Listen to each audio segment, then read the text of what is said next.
Greetings, young Jedi. I'm Master Obi-Wan below me. Good job. Welcome to another edition of The Raw Truth. Star Wars. It's taught us the wisdom of the Force, the merits of a rebellion, and most importantly, if spiny, slimy, green space alien bounty hunters point a gun at you, well, you shoot first. Yes, I bet you have. It's also in subtle, and sometimes not so subtle ways, giving us clues and warnings for what's going on, and what's gonna happen in our own political climate. It is now my honor to sign into law the USA Patriot Act. The whole Star Wars saga kicks off in episode 1 with, surprise, surprise, taxes. Tragedy has occurred, which started right here with the taxation of trade routes. If you don't know how taxes work, kids, just imagine all the money mommy and daddy make is Darth Maul. Obi-Wan Kenobi is the government.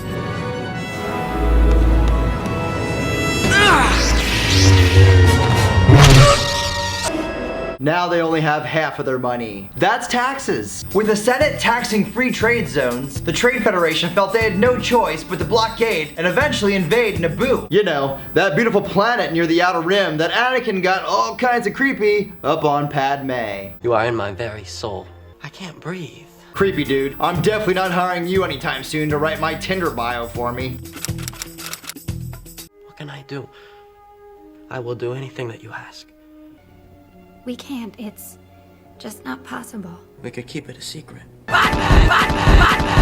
Taxes also helped kickstart the American Revolution, where in 1773, in response to the Tea Act and several other measures by the British, a group of colonists in Boston dressed up as Mohawk Indians. What do Indians do? I don't know, pat the mouth.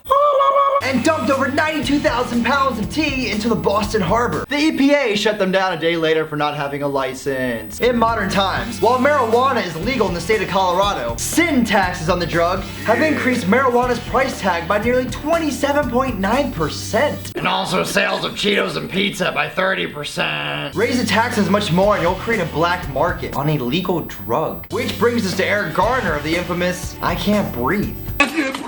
They neglected to mention that Mr. Garner was arrested and ultimately killed for selling cigarettes. Because New York City has raised the taxes on them so high that it's now better to buy them off a man on the corner than a convenience store. After taxes, the thing corrupt government wants most is more power. Because constitutions, republics, well, those things are for pussies. As you might have heard, there are members of Congress who question my authority to make our immigration system work better. Well, I have one answer for that. Pass a bill. The day I sign it into law, the actions I've taken to help solve this problem will no longer be necessary. Cause if you want something done and done quickly, you give more legislative power to the president. And then never see it again. I love democracy. I love the Republic. The power you give me, I will lay down when this crisis has abated. We have 3 branches of government for a reason, to balance the power of government, good officials and bad. How much time is left before liberty is a dirty word? Is it already a dirty word? The Republic will be reorganized into the first galactic empire. So this is how liberty dies.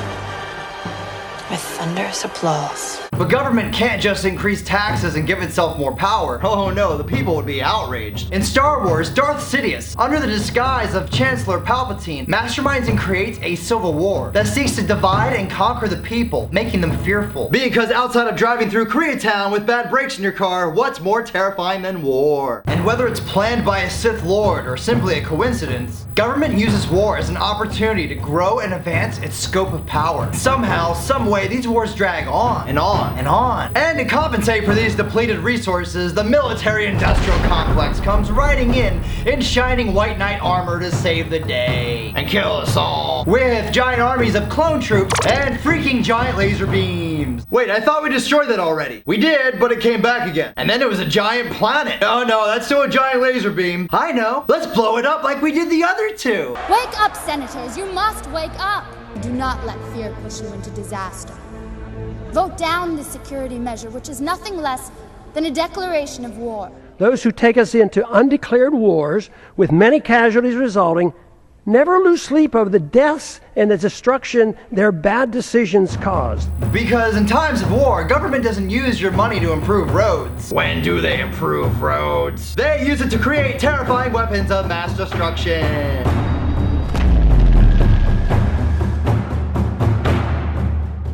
And in the wrong hands, these weapons can be used against us and the principles of freedom. I've always been looking for love in all the wrong places. Hey ladies, did I mention I'm single? You love Star Wars. Of course you are. Have you seen my lightsaber? Stay tuned for part 2 where we blow up the Death Star and I give you the raw truth on Star Wars and the modern world. I've been working on this video for several weeks, and just this morning on December 27th, 2016, we lost our Princess Leia, the one and only, the multi-talented Carrie Fisher, the daughter of Hollywood royalty Debbie Reynolds and Eddie Fisher. We came to know Carrie for her breakout role as the strong and sassy Princess Leia in Star Wars. Come on. You're imagining things. Am I? Then why are you following me?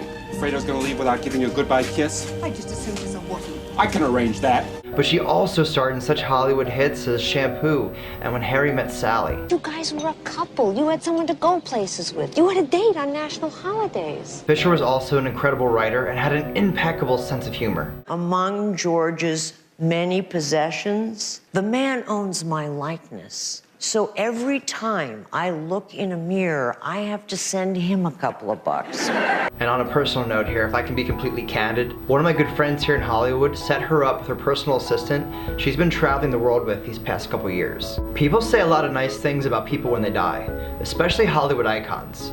But in the case of Carrie Fisher, I can personally vouch that she was a loving person who was incredibly generous to those around her. Her past struggles with drugs and alcohol is well documented, but I don't knock her for her struggles. I celebrate her for being so honest and forthcoming, helping millions of other individuals deal and cope with those same very serious issues, making so many people feel not so alone and embarrassed. In a day and age where everything is fake and no one is real, Miss Fisher was a personification of honesty, humility, and perseverance. She was, in the eyes of many, well, royalty. Goodbye, Princess. We miss you and we love you. May the Force be with you.